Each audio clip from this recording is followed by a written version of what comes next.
l'observation elle est indiscutable. Géo-ingénierie, c'est un ensemble de techniques qui visent à modifier le climat de manière intentionnelle et à grande échelle. Chemical train, c'est-à-dire des traînées chimiques, c'est de l'oxyde d'aluminium, c'est du barium, c'est du strontium, c'est du manganèse, du soufre. Et là, ce sont des quantités gigantesques. Une traînée de condensation ne perdure pas des heures. Les chemtrails sont une vue de l'esprit. Les chemtrails n'existent pas.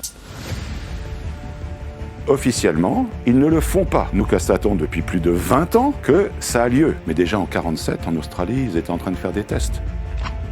Quand il y a de l'épandage quelque part, immédiatement, ça crée un effet de serre local et ça dessèche les sols. Et le ciel, à nouveau, est totalement obscurci. Les budgets de géo-ingénierie relèvent d'États, voire d'organisations plus grandes comme l'OTAN. Et les épandages qu'on a pu constater, ce sont des épandages avec une précision militaire. Il faut voir que les pilotes signent des clauses de confidentialité, donc parler, ça veut dire ne plus travailler. WWF et Greenpeace sont des organismes qui cachent la réalité au public. Toute la liste de brevets. Mais alors, c'est des dizaines et des dizaines de brevets.